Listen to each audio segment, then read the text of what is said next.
On. Amen. Pangalawang linggo ng taong 2026. Ang bilis po, ano? Batiin naman po natin yung mga nasa tabi natin. Nasa likod, nasa harap ng isang mapagpalang umaga. Ayan. Good morning po.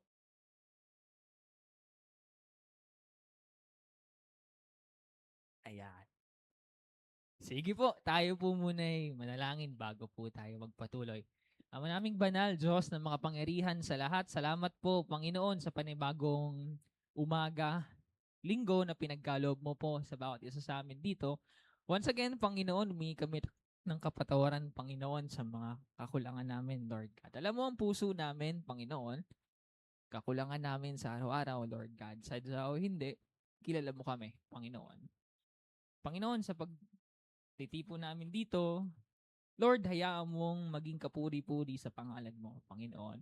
Ilagay mo kami, Panginoon, sa tama, Panginoon. Kaayusan, higit sa lahat, Panginoon. Sa daang, mabibigyan ka namin ng tama at wastong kapurihan, Panginoon. Sapagkat, Panginoon, deserve mo ang lahat ng bagay, Panginoon.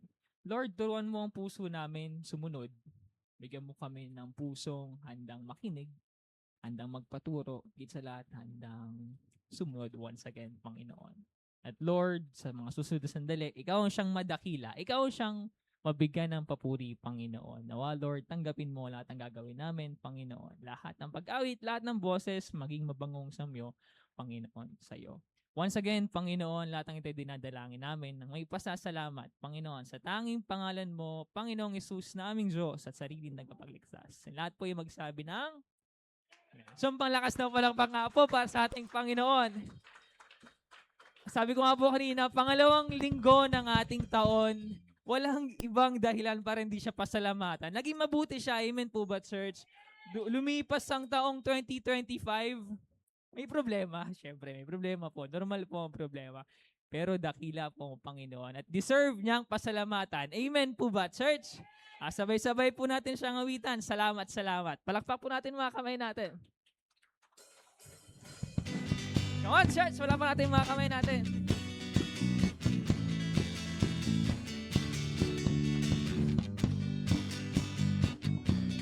Sabay-sabay tayo, church. Amen po ba? Let's sing.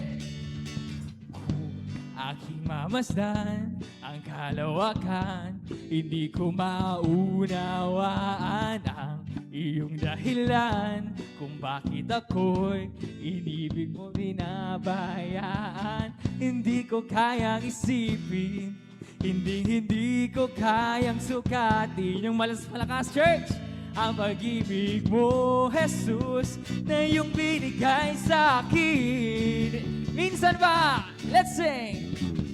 Salamat, salamat, O Jesus, sa pag-ibig mo.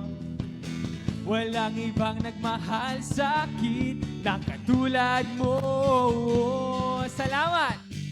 Salamat, salamat, O Jesus, sa pag-ibig mo.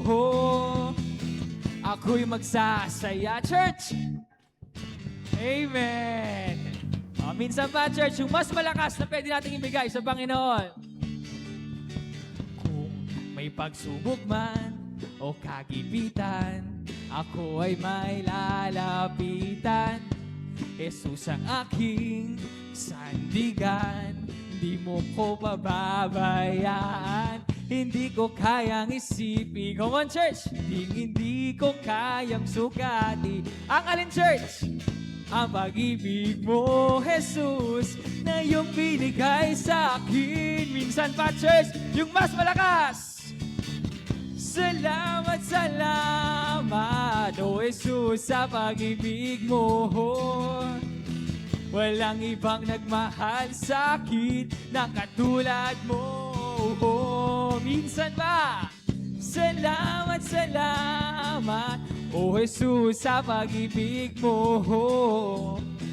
Ako'y magsasaya sa piling mo. Come on, church, sabay-sabay naman tayo. Minsan ba? Buhay ko nang purihin ka, buhay ko nang sa'yo'y sumamba. Come on, church. pasalamatan ka. Say it, church! Buhay ko nang purihin ka. Buhay ko nang sa'yo'y sumamba. Wala nang ibang nanaisin pa. Di pasalamatan. Minsan pa, church, mas malakas. Buhay ko nang purihin ka. O buhay ko nang sa'yo'y sumamba. Wala nang ibang nanaisin pa, kundi pasalamatan ka. Come on, church, mas malakas. Salamat, salamat, O Jesus, sa pag-ibig mo. Walang ibang nagmahal sa akin ng katulad mo. Minsan ba? Salamat, salamat, O Jesus, sa pag-ibig mo. Ako'y magsasaya sa piling mo. Tunay siyang mabuti. Ako'y magsasaya sa piling mo. For the last time, church. Ako'y magsasaya sa piling mo. Palapakan naman natin ng Panginoon, church.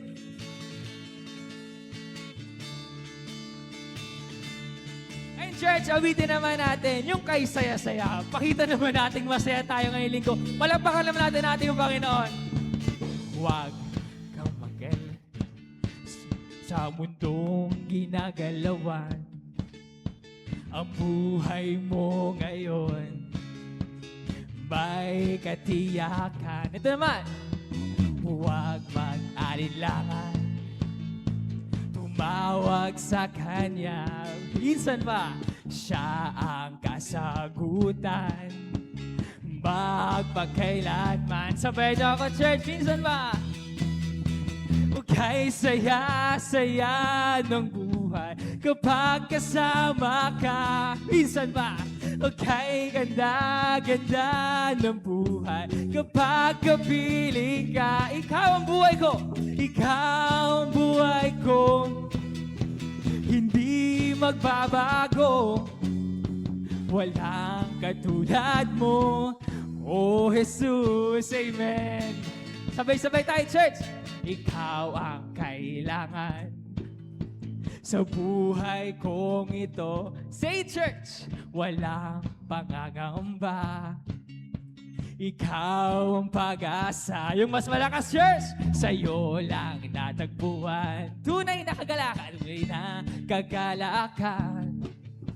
Hindi mababayaran ng kahit ano pa man. Sabay-sabay tayo, minsan pa. Okay, saya-saya ng buhay kapag kasama ka. Kay ganda-ganda. Kay ganda-ganda ng buhay kapag kapiling ka. Ikaw ang buhay ko. Hindi nagbabago. Walang katulad mo. Oh, Jesus. Now, church, sabay naman sabay-sabay natin kantahin. Minsan pa, okay? Sabay-sabay tayo, church, okay?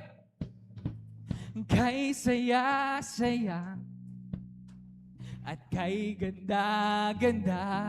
Minsan pa, church. Kay saya-saya at kay ganda-ganda. Mas malakas, church. Kay saya-saya. Amen. At kay ganda-ganda. Kay saya-saya at kay ganda-ganda. Yung mas malakas, church. Kay saya-saya at kay ganda-ganda. Kay saya-saya at kay ganda-ganda. Minsan pa, let's say, church. Kay saya-saya ng buhay kapag kasama ka. Come on, church. Kay ganda-ganda ng buhay kapag kapiling ka. Kay saya-saya. Kay saya-saya ng buhay kapag kasama ka. Amen. At kay ganda-ganda ng buhay kapag kapiling ka. Ikaw ang buhay ko. Hindi magbabago. Walang katulad mo. Oh Jesus, minsan pa kay saya, kay saya, at kay ganda. Come on, church! Kay saya, say kay ganda, at kay ganda. O kay saya, amen. At kay ganda. Kay saya, at kay ganda.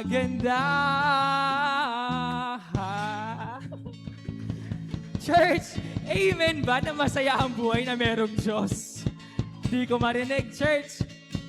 Amen ba na masaya ang buhay, maganda ang buhay na merong Diyos? Pero magiging masaya lang yun kung totoong Diyos ang sinasamba natin. Naniniwala ba kayo, church, na totoo ang Diyos ang sinasamba natin sa lugar na to? Amen to that, church. Siya yung buhay na Diyos. Pwede ba natin siyang palakpakan? Tunay siyang Diyos. Siya yung buhay na Diyos. Mas malaki sa lahat ng problema. Though, hindi ang buhay nga daw, hindi bed of roses. Kaya na patuloy natin sinasabi. Pero ang Diyos ay patuloy, tapat, at patuloy magpo-provide. Amen po ba, church? Takila siya. Once again, church, palakpakan naman natin. Church, as I was saying earlier, kantahin naman natin, buong puso natin sambahin siya. Sabi niyo ko, tunay siyang Diyos. Therefore, deserve na ang walang hanggang papuri. Amen po ba, church? Let's sing. Nais kong ika'y maranasan, pagkilos mo'y aking inaasam, pagkat sa'yo lang natagpuan ang tunay na kagalakan. Minsan ba, nais kong ika'y maranasan, tibok ng puso ko, ikaw lamang. Kaya't ngayon, bukas at kailanman, pagsamba ko'y iaalay. Come on, church. Walang hanggang kitang pupurihin. Come on, church. Sasambahin, buong laman ng puso kong ito, mamalagi sa'yo. Hanggang kitang pupurihin, walang hanggang sasambahin. Buong laman ng puso kong ito, ang mamalagi sa'yo. Come on, church. Minsan pa, awitin natin sabay-sabay. Nais kong ika'y maranasan. Come on, church. Pagkilos mo'y aking inaasam, pagkat sa'yo ko lang natagpuan ang tunay na kagalakan. Minsan pa, nais kong ika'y maranasan, tibok ng puso ko, ikaw lamang. Kaya't ngayon, bukas at kailanman, pagsamba ko'y iaalay. Walang hanggang kitang pupurihin, walang hanggang sasambahin. Maging laman ng puso kong ito ay may malagi sa'yo. Walang hanggang kitang pupurihin, walang hanggang sasambahin. Maging laman ng puso kong ito ay may malagi sa'yo. Come on, church, minsan pa. Walang hanggang kitang pupurihin, walang hanggang sasambahin. Maging laman ng puso kong ito ang mamalagi sa'yo.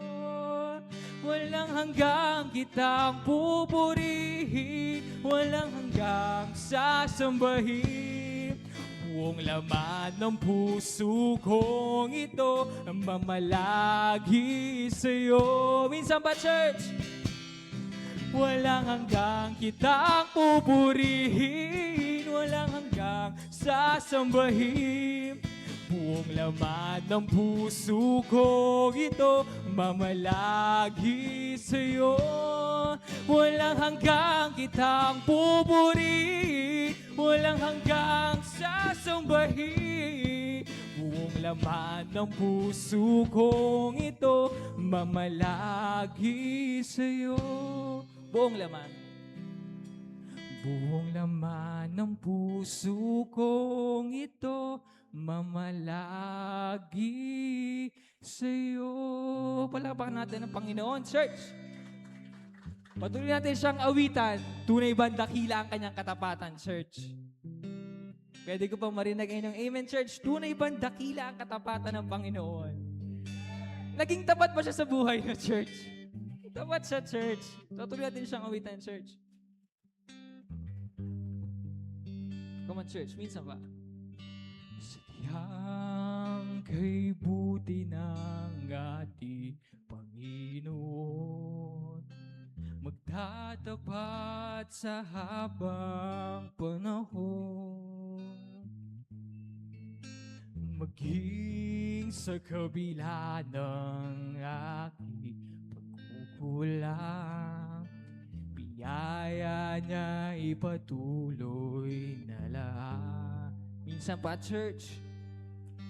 Katulad ng pagsinag ng gintong araw, patuloy siyang nagbibigay tanglaw. Kaya't sa puso ko damdamin, katapatan niya'y aking pupurihin.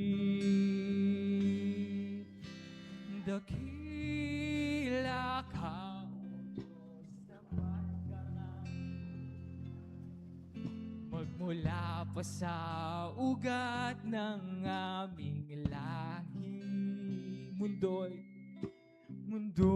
magunaw man, maaasahan kang lagi, maging hanggang wakas nitong buhay.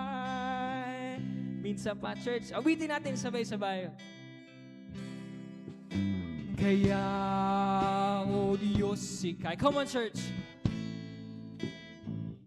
Mas malakas, church. sa buong mundo'y aking aawitin.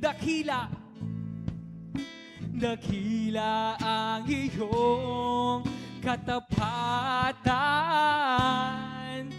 pag-ibig mo'y walang hanggan.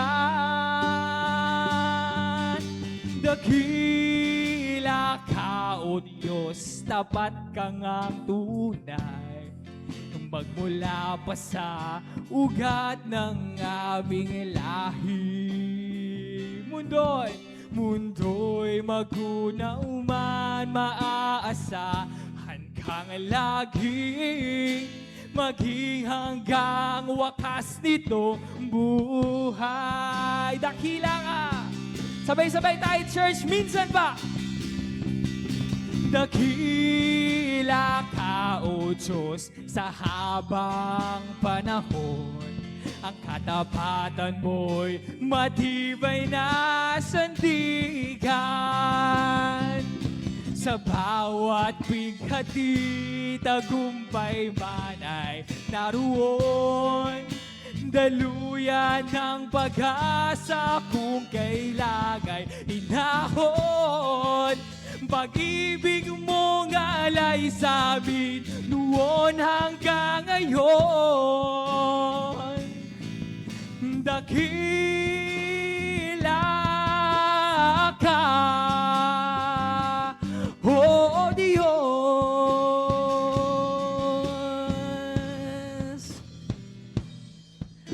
Dakila ka, O Diyos. Siya'y dakila, church. Let's sing. Dakila ka, O Diyos. Palakpakan naman natin ang kanyang kadakilaan. Yung pinakamalakas na pwede nating ibigay sa dakilang Diyos na ito. Church, say amen sa kanyang kadakilaan. Amen po ba? Siya'y dakila, church.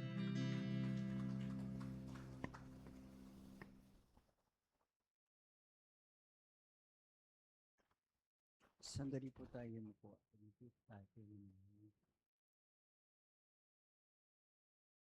Tunay na dakila ka, Ama. Wala kang hanggang Ama. Diyos, pinupupurihan ka namin. Sinasamba ka namin, Ama, sa Espiritu at katotohanan. At narito rin kami, O Diyos, hindi man tiklop ang aming tuhod. Kilala mo po ang bawat isa sa amin, Panginoon. Magpapakumbaba po kami sa iyong harapan. Tunay na wala kaming magagawa. Makasalanan kami. Nagkakasala po kami, Ama. Kaya po, nawa ang iyong mapalad na kamay ay handang magpatawad po sa bawat isa. Salamat. Salamat po sa kapatawaran mo, Diyos. At narito rin kami, Panginoon, upang makinig ng iyong salita. Diyos, itinataas ko po sa inyo ang lingkod mo na siyang magsasalita sa umagang ito. Lahiran mo ng langis ang kanyang dila, Ama. At nawa, bawat salita na namumutawi sa kanyang dila, tuwing maging pagpapala at kalakasan po ng bawat isa sa amin. Pagpalain mo po ang lahat ng narito. Ibukas mo po, Panginoon, ang aming isip at puso upang lahat ng aming marinig ay magiging sandigan ng aming buhay. Lalakad kami, Panginoon, ng ayon sa iyong kalooban. Ama, sa iyong lahat ng kapurihan, kadakilaan at pasasalamat, ito po ang aming dalangin sa pangalan ni Jesus. Amen.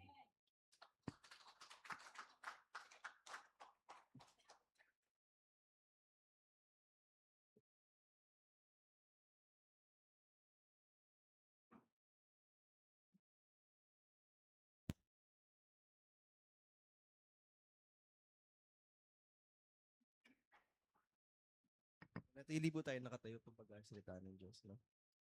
Buksan po natin yung Bible sa Ezra chapter 8 verse 21 to 22.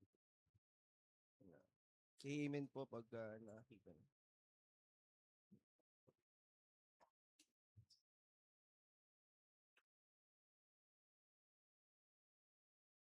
Game, so 21 ako na lang po magbabasa, no? 21, and thereby by the Ahava Canal, I gave orders for all of us to fast and humble ourselves before our God. We prayed that He would give us a safe journey and protect us, our children, and our goods as we traveled.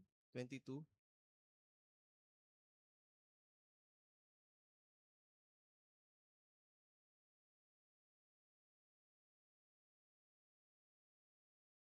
So, for I was ashamed to ask the king for soldiers and horsemen to accompany us and protect us from enemies along the way.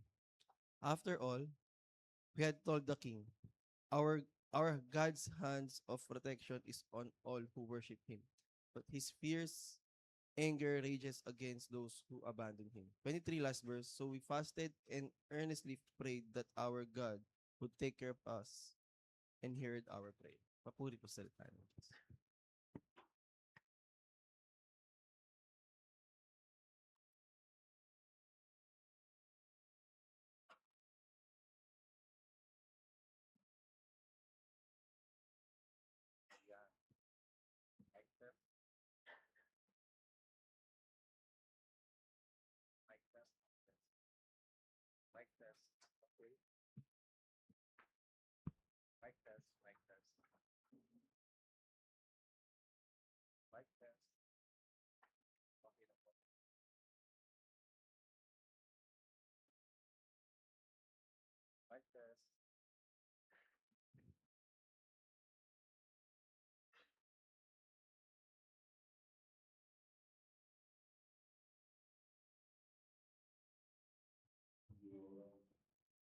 God, good morning, church. Amen. Yan. Ngayon po yung dalawang linggo ng taon at nandiyan yung malaking interest ko sa dalawang Sunday.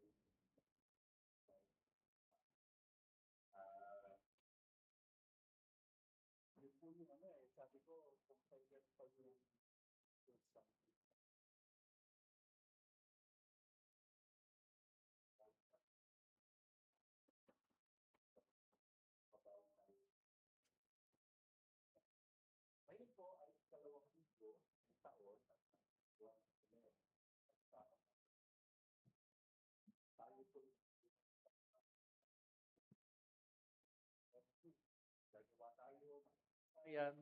ng kanya-kanya pong buhay. So pagdating ng January, ano po yung naumpisahan na natin, no? Sabi ko nga, yung sa akin medyo hindi maganda kasi hindi ako nakadalo nung unang linggo, ano po. Kaya nga sabi ko, Lord, hayaan mo, babawi kami sa mga susunod na linggo. At ang buong taon. Sabi ko nga, ano ang isusulat natin sa bakanting aklat? Ano po? Ang kasaysayan ng ating buhay at ang kasaysayan ng ating iglesia. Dito po, sa ating talatang binasa, ito po ay nagpapasimula muli ang bayan ng Juda o ang Israel. Actually, Juda po sila, no? Yung bayan ng Israel, yung Northern Kingdom, ay wala na, hindi na nila kasama. 2 tribo na lang sila dito. Ito po yung Judah at saka Benjamin and some parts of the Levites. Ano po, sila po yung mga Levita na nagmi-minister. Parti po kasi nila yon, wala silang bahagi doon sa, although kasama sila sa tribo, wala silang bahagi doon sa mga lupain na minana. So parte ng mga Levita kasama po ng 2 tribong ito. So ang kasaysayan po nito, no, sila po ay galing doon sa pagkakaalipin sa Babylonia. Yan. At ang nangyari, 70 years po sila doon, ano? At ang Babylonia during that time, nang nasakop sila, sila po yung pinakamalakas na imperyo during that time. At unti-unti, sila po yung nanghina, nasakop naman sila ng Persia. No? Doon papasok yung kasaysayan nila, Esther, ano po, at saka itong kay Ezra, ano po. Yung kasaysayan na to, nag-declare yung naging hari nila, na si Haring Cyrus, na nagbigay sila ng decree na kung saan ang bayan ng Juda ay pwede nang bumalik. Yung first batch, ito po yung kay Zerubbabel. Etong kay Ezra, yung tatalakayin natin, ito po yung second batch na bumalik. Tinalakay na rin natin yung kasaysayan ni Nehemiah nung nakaraang taon. Ano po? Sila po yung third batch, yung huling batch, no? So yan po yung pag-uusapan natin, ano? Kung paanong magsisimula tayo ng taon.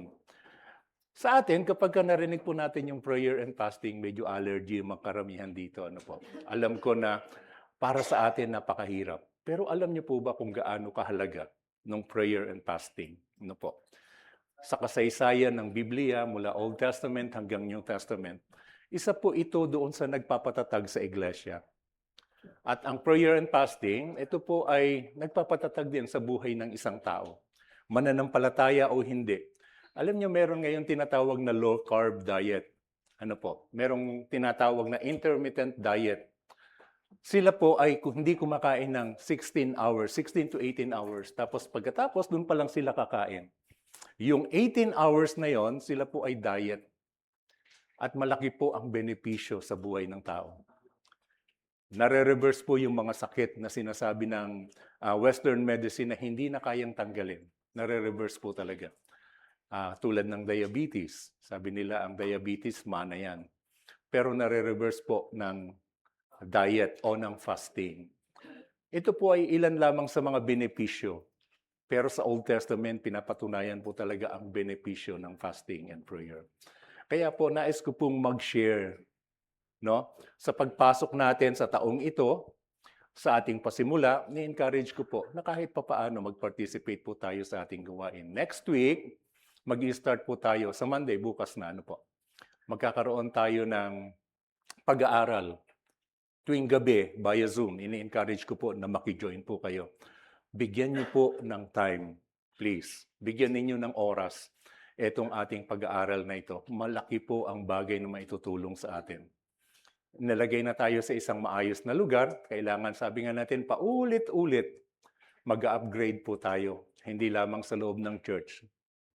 From within. Yung bawat isa po sa atin, kailangan po nating mag-upgrade. Ano po? Pakita po natin yung sincerity natin sa ating mga gawain. So, ang paksa po nating tatalakayin, saan yung ating magic wand? Yan. Atin pong paksang tatalakayin ay patungkol po dito. No? Itong chapter 8 na ito na po yung time na yung second batch ng mga nasa exile ay babalik na. Ano, babalik na po sila. Pero kakaiba itong si Ezra. Ano po? Si Ezra po ay isang Levita rin, siya ay isang priest, no? Na kung saan ang pagtitiwala niya sa Diyos ay ganun na lamang. Yung first batch, si Zerubbabel, binigyan po siya kasi ng pagkakataon na makabalik, binigyan sila ng tulong ng hari na si Cyrus, no? Binigyan sila ng mga, kumbaga, yung mga materyales para ma-build yung temple. Kay Nehemiah, meron din siyang proteksyon. Pero si Ezra, kakaiba po ang karakter ni Ezra. Makikita po natin dito sa chapter 8. No? Sa kanilang pagbabalik, bago sila umalis, humingi siya ng guidance. Hindi siya humingi ng tulong doon sa hari na si Artaxerxes during that time. Kay nino siya humingi? Walang iba kundi sa Diyos. Sa pamamagitan muna ng tinatawag nating prayer and fasting. Yan. A call to prayer and fasting. Yan po yung pag-uusapan natin. Interesado po ba ang karamihan? So, umpisa pa lang, pagka narinig natin prayer and fasting, naku, ang hirap niyan. Nako, meron tayong pagising sa umaga, meron tayong merienda bago mananghalian. Meron ding merienda pagdating ng 3 ng hapon. Karamihan meron pang midnight snack. Di po ba? Yan. I-give up ko yan pagdating ng prayer and fasting next week. Di po ba? Pag-usapan po nating mabuti. Bago po tayo magpatuloy, tayo po ay humingi ng gabay at tayo manalangin. Ama naming Diyos, makapangyarihan sa lahat. Maraming salamat, Panginoon, sa araw na ito na kung saan muli, O Diyos, magpahayag ka sa pamamagitan ng iyong salita. Ama, sa aming panibagong journey sa taon ng 2026, samahan mo po kami. Kung paano namin pasisimulan ang journey na ito. Lord, hindi kami hahakbang. Hindi kami kikilos nang hindi ka kasama. Hayaan mo, Panginoon, pangunahan mo kami. Turuan mo kami kung paano at ano ang aming gagawin. Bigyan mo kami, Panginoon, ng isang halimbawa sa buhay ni Ezra, kung paano siya nagsimula sa kanilang pagbalik, Panginoon, sa bayan ng Juda. Ano ang kanilang mga ginawa? Ano yung mga bagay, Panginoon, na kanilang isinaalang-alang? At kung paano sila nagtagumpay. Kaya, Panginoon, gabayan mo po ang bawat isa. Buksan mo ang puso ng aking mga kapatid, O Lord God, na makita nila ang kahalagahan ng gawaing ito.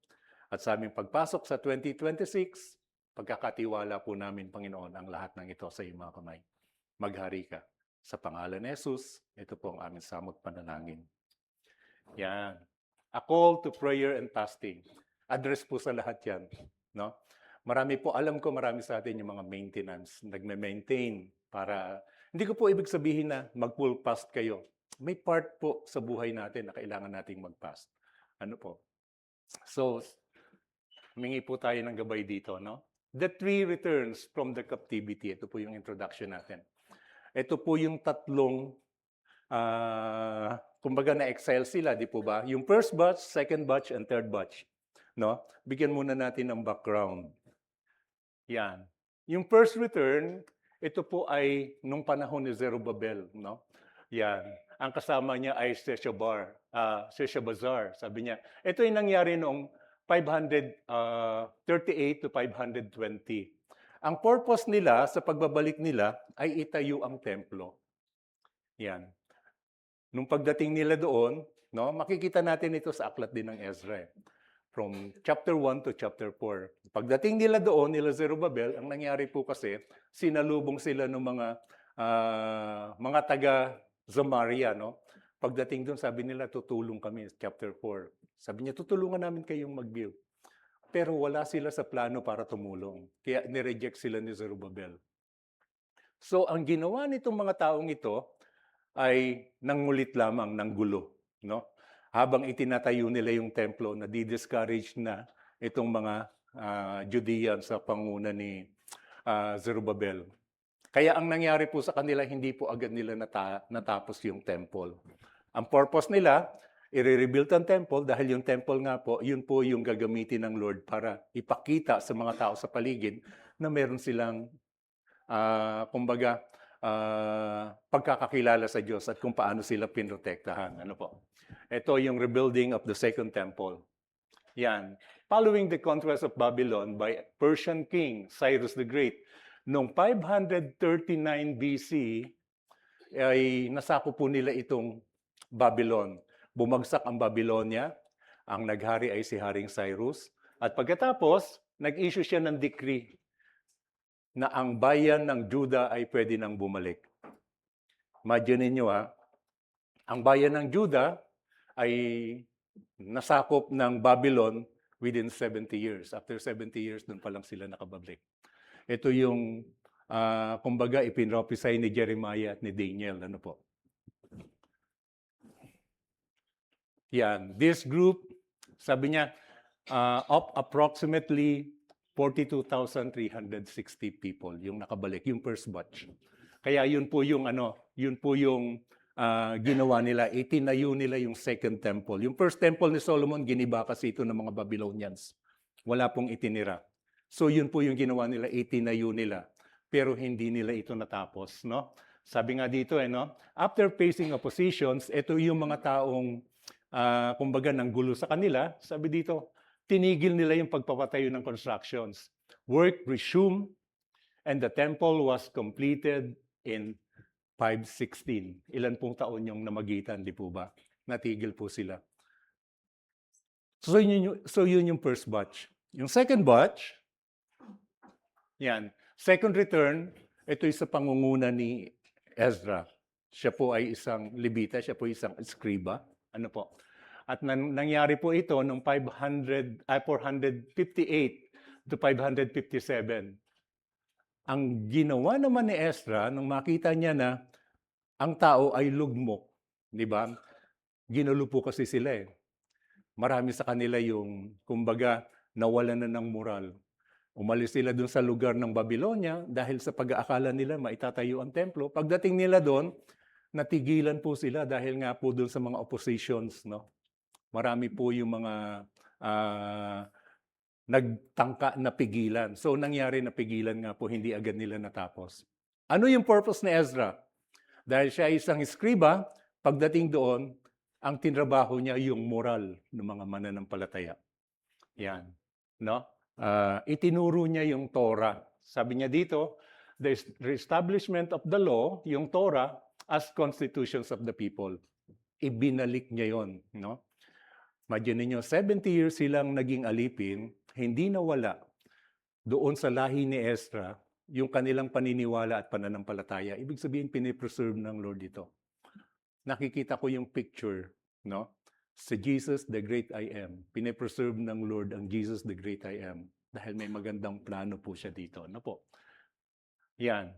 About 80 years after the first return, si Ezra, a priest and a scribe, sabi niya, led another group, sabi niya, of exiles to Jerusalem with approval of King Artaxerxes I.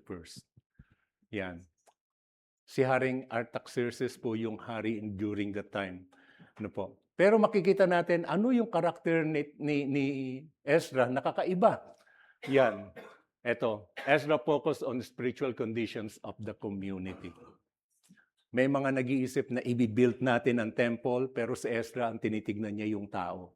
Ang tao, kapag walang pagbabago, walang magagawa. So, kailangan mag-umpisa sa puso. Yun po yung ginawa ni Ezra. Yan. Ezra reestablished the divine law, Torah, as a central focus of Jewish life and worship, helping rebuild. Ano po yung in-rebuild niya? The people spiritually and ensure pure form of Judaism. Hindi siya nag-concentrate sa temple. Nag-concentrate siya sa puso. So, isa sa bagay na ating pag-uusapan ay individual. Pagdating po ng fasting next week, dati ang ginagawa po natin in general, pinagpipray natin yung buong family, yung buong church, no? Ngayon, individual po yung gagamitin natin. Kailangan magsimula from within, bawat isa. Yung susunod na third return, yung kay Nehemiah, na-tackle na po natin ito, no? Yung itinayo nila yung wall. Una, itinayo yung temple para ito po yung kanilang identity na meron silang Diyos na sinasamba. No po. Ang kaaway, gusto nilang wasakin ito. Pangalawa, yung identity, yung personal relationship ng bayan ng Juda. Ito yung ginawa ni Ezra. Tapos pangatlo, yung protection. Para hindi na sila magulo, ginawa ni Nehemiah, nagtayo siya ng wall. Ano po? Pero ang pag-uusapan natin, patungkol po kay Ezra. Yan. Natakil po natin ito nung nakaraan. Yan. What do prayer and fasting teach us? Ano yung bagay na itinuturo sa atin? Ito po yung ating key points. Una, it makes us humble before God. Kapag ka nagpa-fasting po tayo, pinapatunayan lamang natin na tayo nagpapakumbaba. Yan. Pangalawa, to ask a specific petition. No? Kapag nagpa-fasting tayo, ina-align ng Lord yung puso natin sa Kanya. Hindi po tayo ang mag-a-align sa Lord para sa atin. Karamihan po kasi ang misconception ng fasting ganito. Magpa-fasting ako para dinggin ng Lord yung prayer ko. No? Gusto ko na magkaroon ng lifetime partner. Lord, bigay mo sa akin to. Pag di mo binigay, magtatampo ako sa iyo. Diba? Kaya ako magpa-fast, pero mali po. Ang Lord po, ina-align po yung puso natin para sa Kanya. Kaya ang prayer, Thy kingdom come on earth as it is in heaven. Ang iyong kaharian ay bumaba kagaya ng nasa langit. Yan. Pangalawa, confidence in God over human resources. Sabi dito, pagtitiwala sa Diyos, hindi sa pamamagitan ng kakayanan ng tao. Ano po? Yan po yung pangatlo na dapat nating matutunan. At huli, that God answers our prayer. Ang Diyos ay tumutugon sa ating panalangin kapag tama po yung ating motibo sa panalangin. Yan po yung pag-uusapan natin. Yan. It makes us humble before God. Sa verse 21, mababasa po natin ito.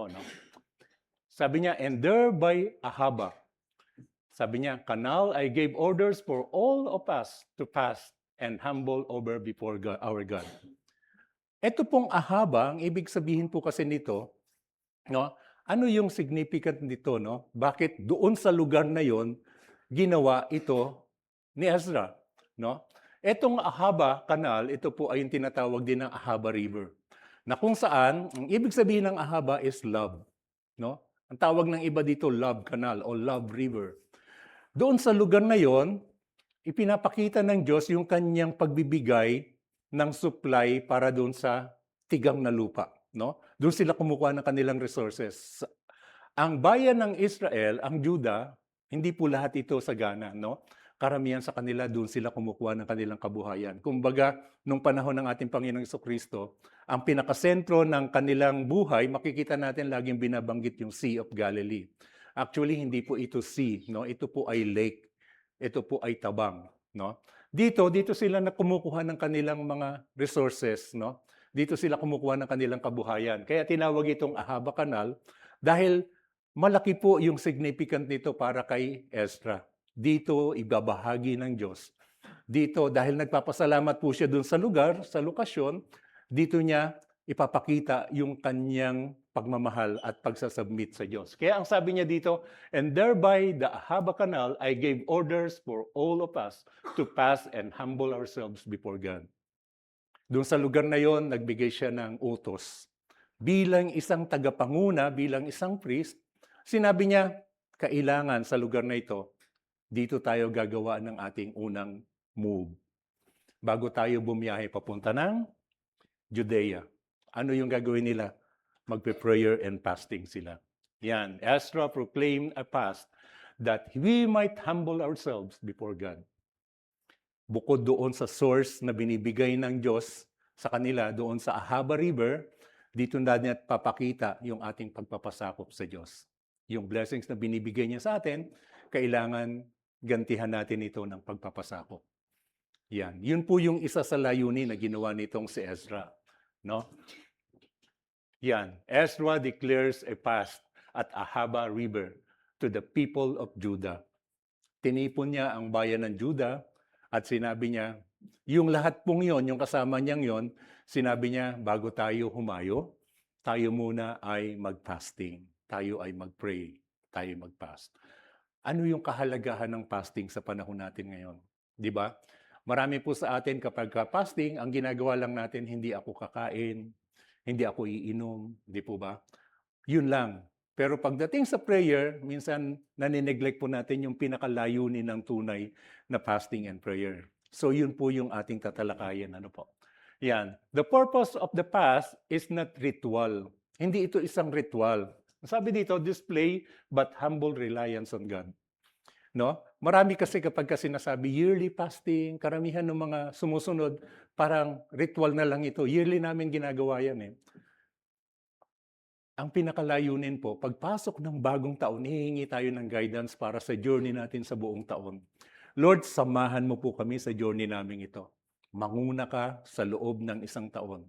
Iningatan mo kami last year, pag-iibayuhin namin sa taong ito. Kung paano mo kaming iniingatan, kami magpapasakop sa iyo sa taong ito. Yan po yung layunin ng fasting. Kaya bago sila pumunta, meron ng first batch, yung second batch, in-encourage niya po ang lahat. Kaya kakaiba si Ezra sa lahat ng nagpunta doon. Ano po? Dahil hindi siya bumase doon sa kanilang hari na magsusupport sa kanila. Yung unang hari, sinabi sa kanila, padadalan ko kayo ng inyong makakasama. Para kung meron manggulo sa inyo, may poprotekta. May papakita silang decree na kayo'y pinabalik. Pero sa Ezra, hindi po. Yan. The emphasis on this seeking God's help rather than trusting in military might, wealth, and clever planning. Mas nagtiwala siya sa Diyos. No?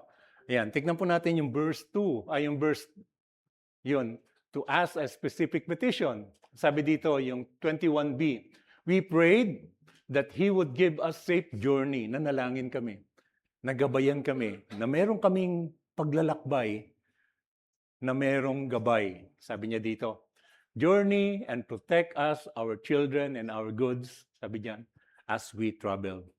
Imagine ninyo babiyahe sila, babalik sila. Ibig sabihin, yung lahat ng ari-arian nila from Babylon na nasa Persia, babalik sila, dala-dala nilang lahat yon.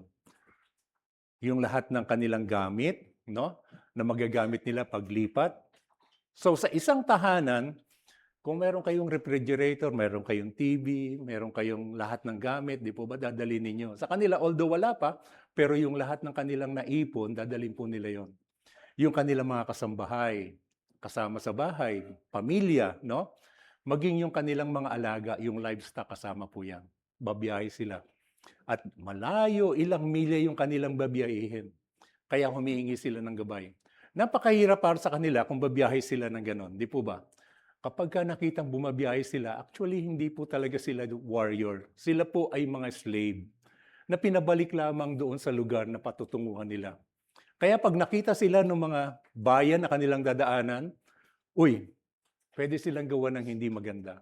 Bukod sa trespassing, dumaan kayo dito ng hindi maganda, pwedeng kunin yung lahat ng kanilang ari-arian, pwede silang paslangin. Sa halip na magtiwala, sabi niya, sa halip na magtiwala sila doon sa kapangyarihan, sa hari, padalan sila ng mga, kumbaga, yung mga poprotekta sa kanila. Anong ginawa ni Ezra? Makikita po natin, nagtiwala po sa Diyos. Hindi doon mismo sa hari. Yan, request for safe travel for all, including children and their possessions. Babiyahe sila, kumpletong lahat ng yon. Ano po? Pag bumiyahe sila, ang iniisip ng mga head of the family kung paano niya iingatan po, protektahan. Si Ezra bilang head of the, yung, kumbaga, yung grupo na yon, siya yung tagapanguna, ang iniisip niya yung protection. Kapag humingi siya ng protection, may loophole kapag ang nilapitan niya yung hari na nagbigay din sa kanila ng karapatan na umuwi. Pero nagtiwala siya sa Diyos na kahit minsan di niya nakita. Nagtiwala siya, bakit? Dahil nakita at naramdaman niya yung pag-iingat ng Diyos simula noon hanggang sa panahon nilang yan. Na hindi sila iniwan. Although sila'y naging alipin, yung protection ng Diyos sumasa kanila.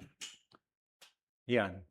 Seek God, sabi niya, guidance over reliance on secular and political solutions alone. Ang idea po kasi natin sa panahon natin ngayon, kapag ka ganon, hihingi tayo ng tulong, di po ba? Kapag ka medyo malakas tayo sa ating government, lilipat tayo ng lugar, marami tayong gamit, lapit tayo saan? Yung mga kakilala natin nasa mataas na posisyon para matulungan po tayo, di po ba? Pero si Ezra hindi. Sino yung nilapitan niya? Yung Diyos na kanyang pinaglilingkuran. Yan. Confidence in God over human resources. Yan. Yung kanyang pananampalataya at pagtitiwala sa Diyos, hindi nagbago kahit minsan. So, ang sabi dito, for I was ashamed to ask the king for soldiers and horsemen. Nahihiya daw siya. Sabi niya, hindi siya nahihiya dun mismo sa hari. Saan siya nahihiya? Sa Diyos. No? Dahil ang Diyos ang nagprotekta sila sa kanila simula noon. Sabi niya, for I was ashamed to ask the king for soldiers, horsemen to accompany us and to protect us from enemies along the way. Alam niya na maraming banta, no po. Pero hindi siya humingi ng tulong. Yan. Sabi niya dito, why they choose not to ask the king for troops? Bakit hindi siya humingi? Di po ba? Nakita natin, maging sa ating sitwasyon, ano yung unang uunahin natin? Proteksyon mula doon sa makapangyarihan, di ba? May kakilala ako kay captain, no? Kay kapitan, di ba? Si Colonel ganito magpapasama kami at para magabayan kami sa aming patutunguhan. Alam namin medyo mapanganib sa daan. Pero siya hindi. Why they choose not to ask the king? Sabi niya dito, karugtong ng 22, after all, sabi niya, we had told the king, sinabi namin sa hari. Ano yung kanyang sinabi? Our God's hand of protection is on all who worship Him. Ang kamay ng Diyos ay laging nasa tao na sumasamba sa Kanya. Wow. Yung ating bang pagpunta sa church, sincero? Nagtitiwala ba tayo na ang Diyos ang poprotekta sa atin sa lahat ng pagkakataon? Di po ba napakagandang pakinggan, di po ba? Kailangan kanino tayo unang magtitiwala sa tao. Sabi niya, after all, we had told the king, our God. Sabi niya, hands protections is on all who worship Him. But, yan, marami pong napapahamak dahil dito. Sabi niya, but His fierce anger rages against those who abandon Him. Ang galit ng Diyos ay para doon sa tumatalikod at nag-iiwan sa Kanya. Hindi importante yung Lord. Mas importante itong taong ito. No? Yung umaasa sa kakayanan ng tao.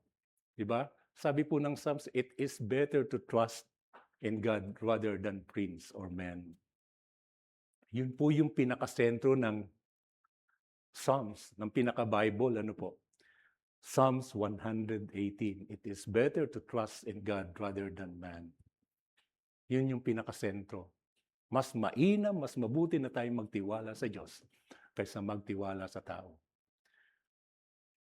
Sabi ng Lord, lahat ng Kanyang ipinangako, matutupad. Walang salita na hindi matutupad. Pero ang tao, pag nangako, umaasa tayo. Pero hindi natin alam, meron siyang weakness, meron siyang kahinaan. May pangako na hindi niya kayang tuparin. Pero ang Diyos nagsasabi, ang Kanyang salita na Kanyang binitiwan, hindi babalik ng hindi nagaganap. Si Ezra nagtiwala no? Sabi niya, after all, we had told the king, our God hands, protections, is on all who worship Him. Nagtiwala si Ezra. Kaya sabi natin, kakaiba itong si Ezra. Anong bagay na ating matutunan dito? Ano po? Mas mainam po sa ating journey for 2026. Magtiwala tayo sa Diyos. Meron pa rin tayong doubt Nandun pa rin yung doubt Nararamdaman natin. Pero yung panimula po natin, bakit kailangan natin gumawa ng prayer and fasting this year? Bakit? Meron pong magandang plano ang Diyos para sa atin. Ang Diyos na po ang kumilos. Siya na po yung nag-initiate. Yung lahat ng bagay na ating gagawin, ang Diyos na po yung nag-initiate sa atin. Anong gagawin natin? Sumunod na lamang po. Magtiwala. Magpasako. Yan. Instead, they trust in God's hand for their protections. Nagtiwala sila sa Diyos para sa kanilang proteksyon. Yan. Trust, sabi niya, grows when we resist easy political and secular solutions. Marami po kasi sa atin nagtitiwala nga sa tao, di po ba? Kapag ka nagtiwala tayo sa tao, mabibigo lamang tayo. May expectation tayo na hindi niya kayang ibigay. Kaya lang minsan, meron tayo expectation sa Diyos, Lord, parang ang tagal. Minsan kikilos tayo ng sarili nating gawa. Parang hindi ako tinutugon ng Lord. Pero ang Lord, pag kumilos, in His perfect timing. Nasa tamang panahon, nasa tamang oras. Sa lahat ng pangangailangan, ang Diyos ay kikilos. Marami pong bagay ang ginawa ang Diyos sa buhay natin na minsan binabaliwala natin. Kaya maganda sa pagtatapos ng taon, meron po tayong spiritual inventory. Ano po? Ano yung bagay na ginawang mabuti ng Diyos sa akin? Ano yung bagay na hindi natupad? Ano po? Ano yung ipinagkatiwala ko na hindi niya sinagot? Di ba? Makikita ninyo, mamamangha kayo. Unti-unti sinasagot ng Lord yung pinagdaanan ninyo, pero hindi nyo na-appreciate. Ano po? Yan. Ezra refused to appeal to the king's military power. Bakit kaya? Sabi niya, sabi niya, the God who is faithful to those who seek Him. Nagtiwala siya doon sa Diyos. No? Kaysa doon sa pagtitiwala doon sa may mataas na posisyon. Ano po? Actually, si Haring Artaxerxes I, no? Siya po ay isang masasabi nating haring makapangyarihan during that time. Kayang gawin po na protektahan sila. Pero mas nagtiwala itong si Ezra sa Diyos na kanyang pinaglilingkuran.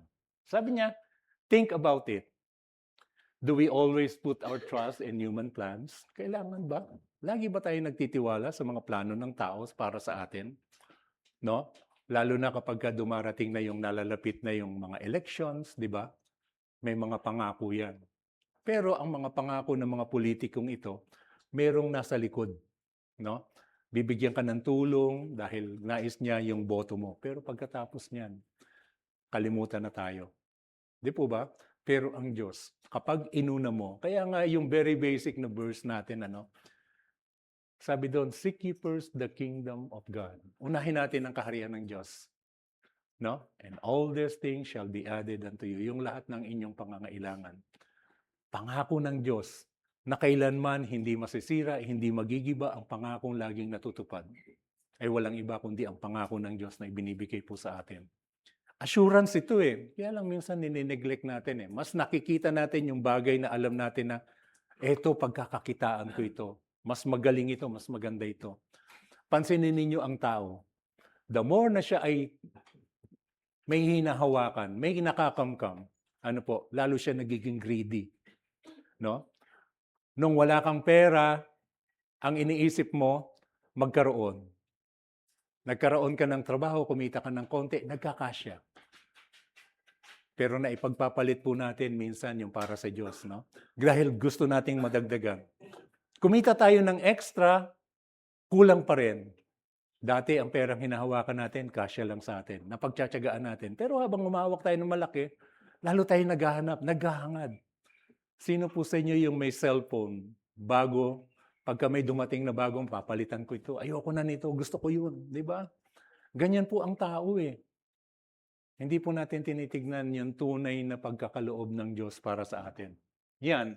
Invite God to lead. Sabi niya, even if that means waiting or changing our course. Minsan, masasabi natin, ang Diyos, winasak ang plano ko sa buhay. Plano ko to, Lord, bakit hindi ito yung binigay mo sa akin? Bakit winasak ng Lord? May mas maganda siyang plano. Dahil kapag tinuloy yung plano mo, makakalimutan mo siya. Kaya nga sabi ko paulit-ulit. Yung kasama namin, hinatid kasi kami, dapat nung Friday, sabi ko nga, doon kami matutulog sa Bulacan. Kaya lang maaga yung gawain namin dito sa bus station dito sa Lagro. Kung uwi kami, alanganin. So may nagsabi sa amin, ihatid mo namin kayo, Brad. Taga Saudi pala yon, kasama namin. Matagal din siya sa Saudi. Maganda po yung kinalagyan niya. Siya po ay isang technician, nakatira sa Parañaque. Nagkwentuhan po kami. So napag-usapan po namin. Sa akin din, sabi ko, Brad, ang daming offer sa akin. Kailangan ko magpa-convert. Kasi po, isa po akong artist. Nakita po nila ng amo ko na medyo may alam ito sa art. So, sabi niya sa akin, if you want to become successful, sabi niya ganyan, I will bring you to Mecca. Yung Mecca po, ito yung holy place nila. And I will bring you to Medina. Excited ako kasi nga madadagdagan yung sweldo, bibigyan ng maayos. Kaya lang, in one condition. Sabi niya, Sabi niya, I have to change your ikama. Ito yung identity. Ito yung, kumbaga, ito yung mo doon, yung ID mo. Anong gagawin? You need to change your name. Una, name. Ayun pala, I have to convert. Convert ako.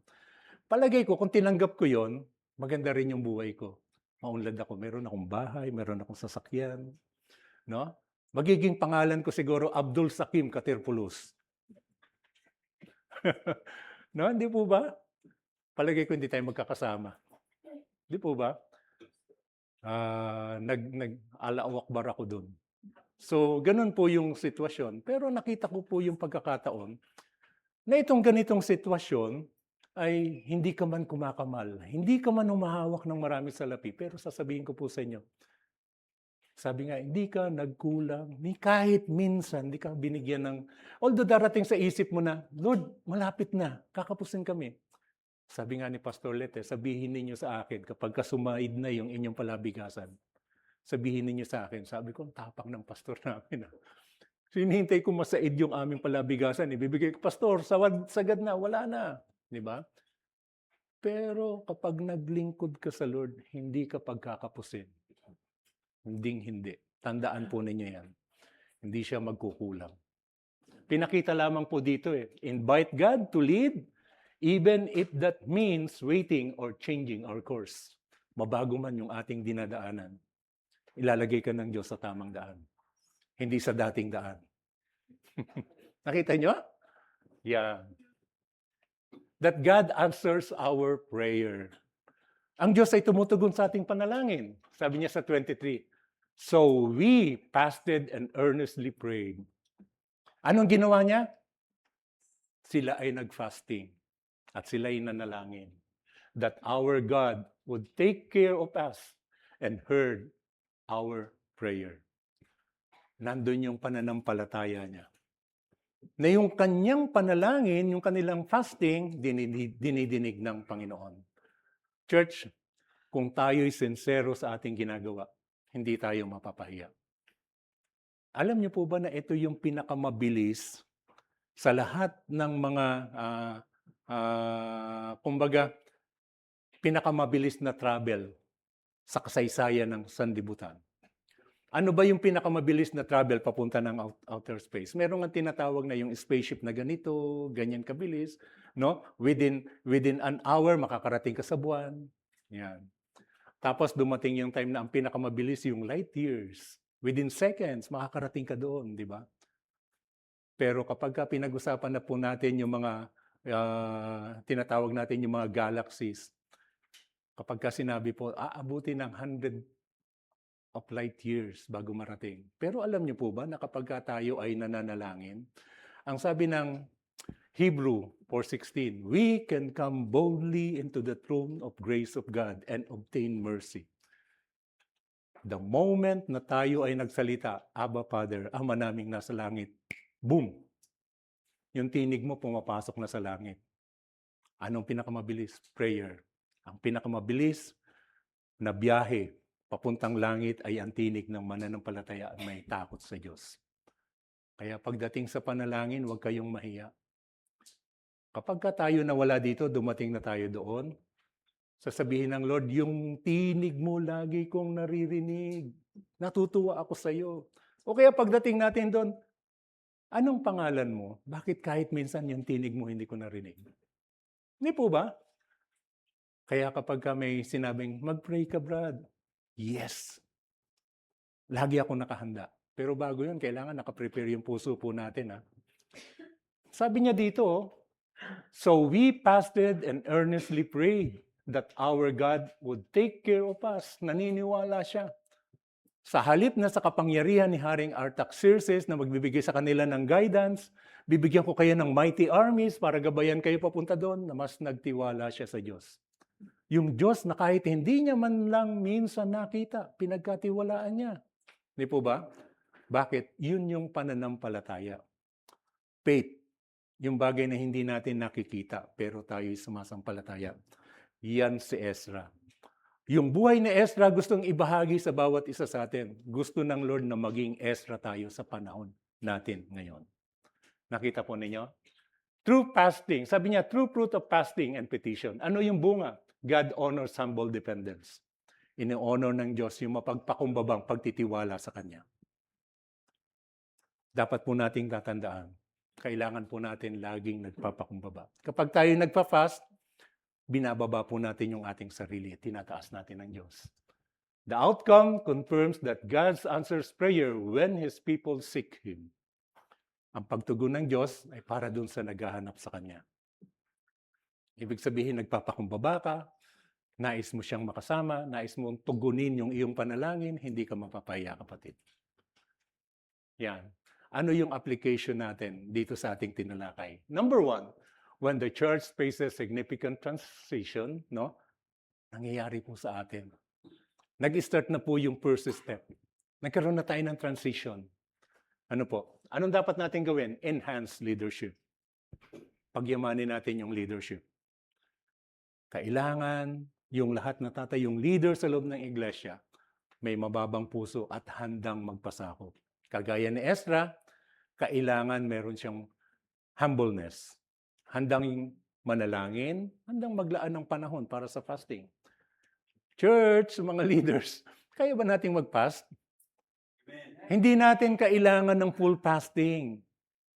Pakita lamang natin na kaya natin na isakripisyo yung bagay na natin na ginakagawian. Kahit 1 meal. Marami sa atin nag-skip kahit 1 meal, 2 meal. Pwede tayong mag-meal na kahit isa. Di po ba? Para po sa mga nagtatrabaho, di po ba? Kailangan ko ng strength.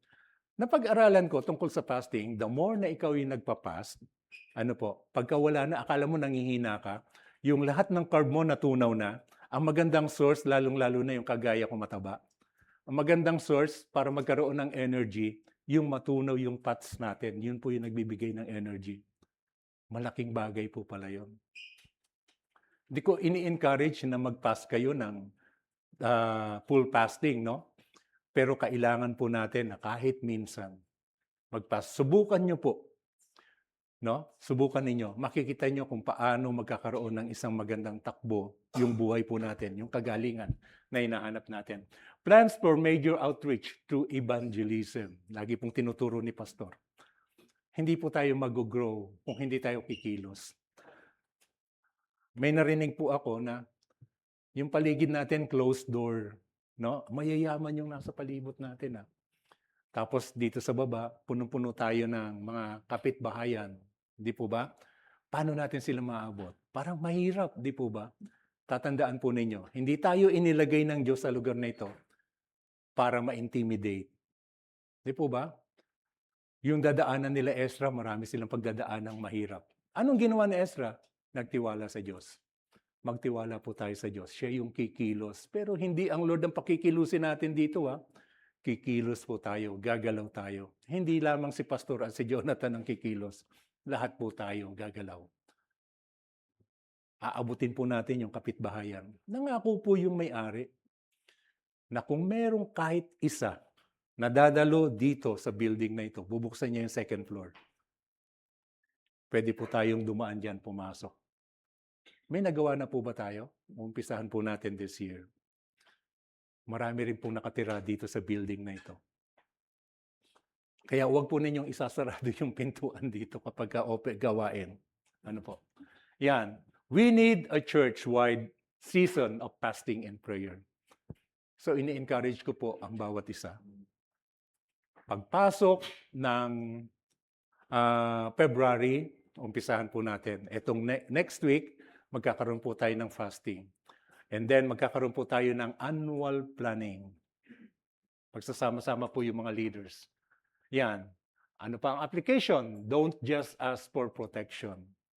Hindi lamang tayo hingi ng protection natin. Anong kailangan natin? Petitions for outcome aligned with God's will. Kailangan yung lahat ng gagawin natin, i-align po natin sa kagustuhan ng Diyos. Ano po? Gusto po ba ng Diyos na tayo nakaupo lamang sa loob ng church? O gusto ng Diyos na tayo na may tumayo para abutin natin yung iba? Yung bagay na tinanggap natin ng libre, kailangan pamahagi natin ng libre. Ano yung tinanggap natin ng libre? Meron po tayong eternal life. Kailangan i-share po natin ito. And ye are my witness here in Bungad, no po, Del Pilar, no? Maging Prisco, maging sa anumang barangay sa palibot natin, in Quezon City, in Manila, into the uttermost part of the Philippines. So tayo po ay mga witness. Ano po? Safety for people, peace, discernment, and direction. Ano po? Yung mga kapatid po natin, pag-pray po natin, maging yung mga tao sa paligid, lalo tigit yung mga mahal natin sa buhay. panalangin po natin sila. Kung mahal ninyo sila, baka dumating po. Sabi nga po, nasa last days na tayo no? Kapag ka pinag-usapan natin yung last days, di ba? 2,000 years ago, last days na Pero nandun na po tayo sa end of days. Yung huling-huling yugto. Ano po yung dapat natin gawin? Meron pa ba kayong mga kamag-anak na malapit sa inyo, kahit malayo sa inyo, na hindi pa nakakarinig ng word? Kausapin ninyo. Natatakot ako, baka i-reject ako No? Hindi po dapat katakutan. Dapat po abutin natin sila. Baka pagdating ng time na iwan sila, no? Sabi nga ng mga pre-millennialists magkakaroon ng rapture. Maiwan ng iba. Mapapahamak sila. Paano na sila kung maiwan? Di po ba? Kawawa naman. Baka pagdating ng time, maisumpa kayo. Hindi ko alam, born again pala sila. Bakit hindi nila na-share sa akin noong una pa? Hanggat maaga, abutin nyo na yung mahal ninyo sa buhay. Parang ganito Yung mga nanay, hindi po ba? Minsan dinadaan-daanan lang natin sa bahay. Di ba? Hindi natin masabi, ma, I love you pa, I love you. Hindi natin masabi. Pero although mahal natin sila, di po ba? Hindi natin masabi.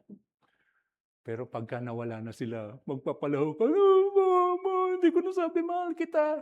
Di ba?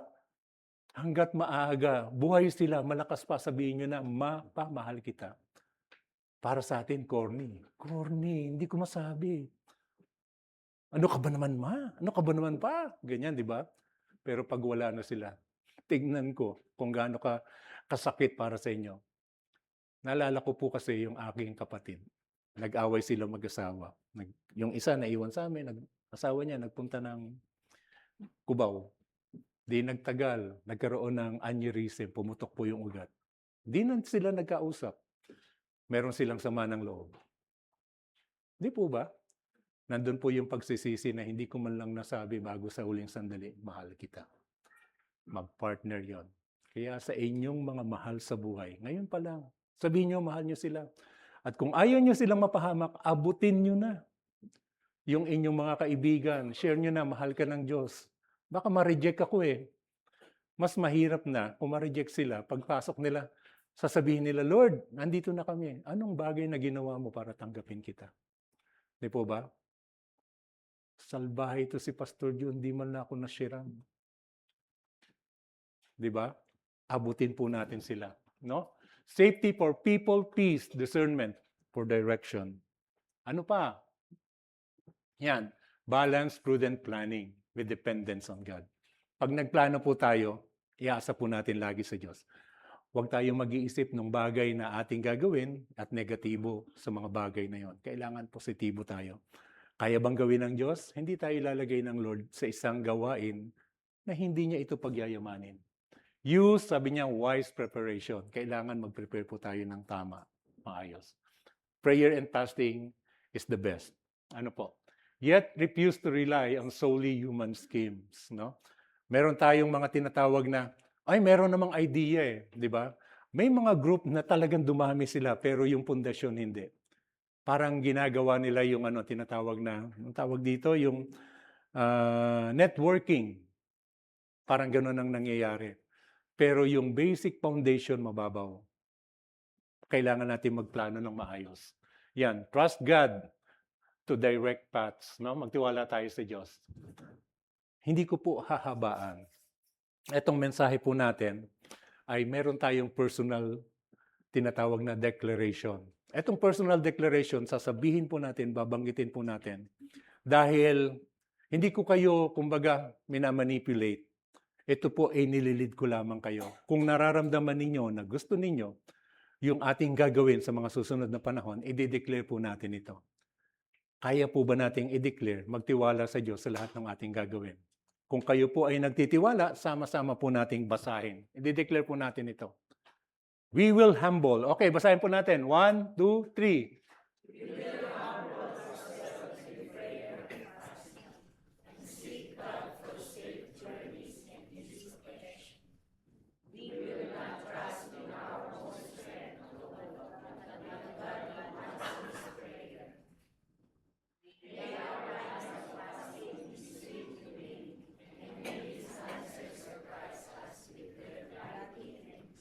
Amen.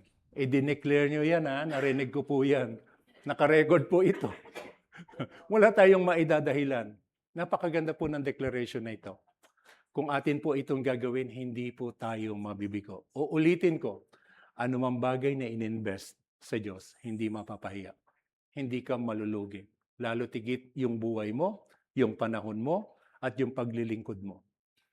Isa po sa paborito namin ni Pastor Let, nila Pastor Danny, pag dumating po yung time, sasabihin sa atin ng Lord, Matthew 25:21, "Well done, thou good and faithful servant.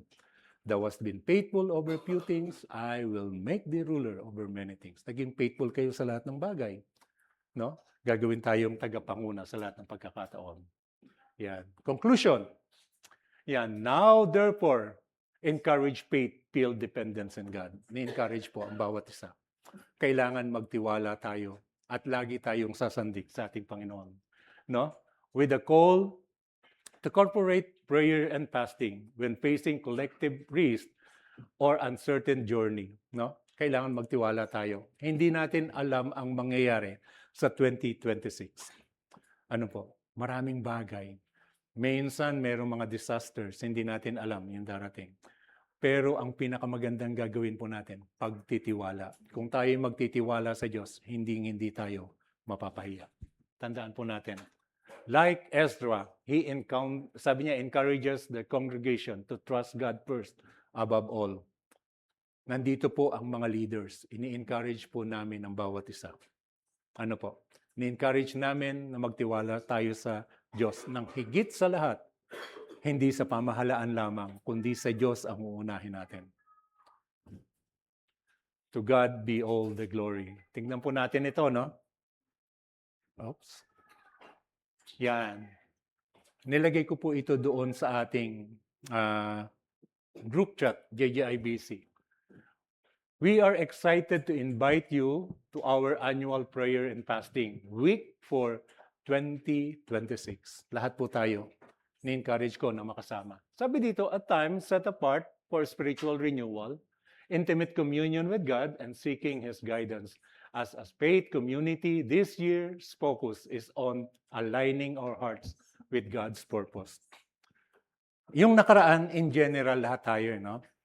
Family, di ba? Tapos community, country, generally, lahat. Ano po? Sa prayer, gagawin po natin yon. Pero yung purpose po ng prayer and fasting, individual. Ano po? Individual, gagawin natin. This year's focus is on aligning our hearts with God's purpose for 2026. Gagawin po natin yung individual. Kaya ang message na inyong maririnig for the whole week is very personal. Ano po? Yung discipline, submission, ano po?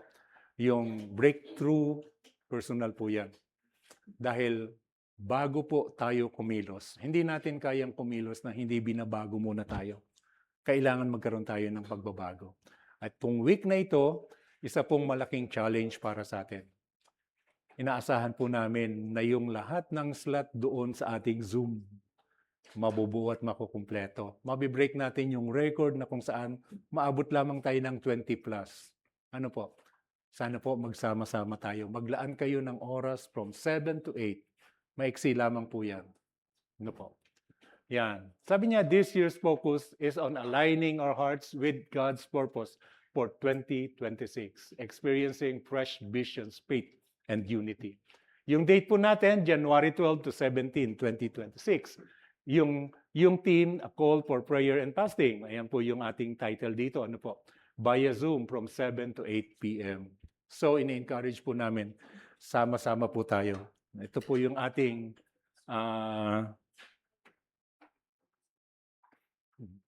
mamaya papakita po yung ating discussions. So, kung meron po kayong question about this subject, prayer and fasting, pwede po tayong magtanong bago po tayo pumasok sa ating closing prayer. Meron po kayong tanong? Yan po yung gusto ko sa inyo, naintindihan nyo lahat ng mensahe. Wala kayong tanong. Kaya po, believe talaga ako sa JJIBC. Every time na magtatanong ako, alam na alam nila yung mensahe. Ano po? Wala na po kayong itatanong. Magkita-kita po tayo sa ating gawain bukas. Ano po?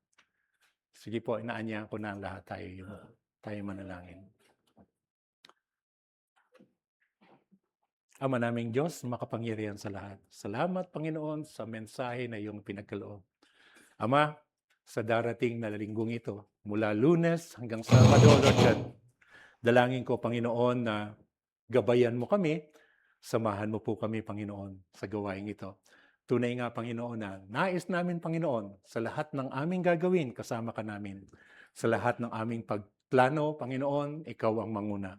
Ilalagak namin ito sa iyo. Sa pagpasok namin ng 2026, kami magpapakumbaba. Maninikluhod. Kami po ay mananalangin at kami mag-aayuno na ang lahat ng plano namin sa 2026 ay bibigyan mo, Panginoon, ng katuparan. Pagka nakita mo, Panginoon, ang puso namin, Panginoon, na nagpakumbaba, patuloy kaming umaasa sa iyo, Lord. Maraming salamat. Salamat sa buhay ng aming mga kapatid na naglaan ng kanilang oras at panahon. Pagpalain mo ang salita na naibahagi. Gawin mo itong blessings para sa kanila, O Diyos. Kaya, Panginoon, sa iyo ang kapurihan, sa iyo ang kadakilaan, at sa iyo rin ang aming pasasalamat. At dalangin po namin ito sa tangit makapangyarihang pangalan ni Jesus, namin Panginoon tagapagligtas. Amen.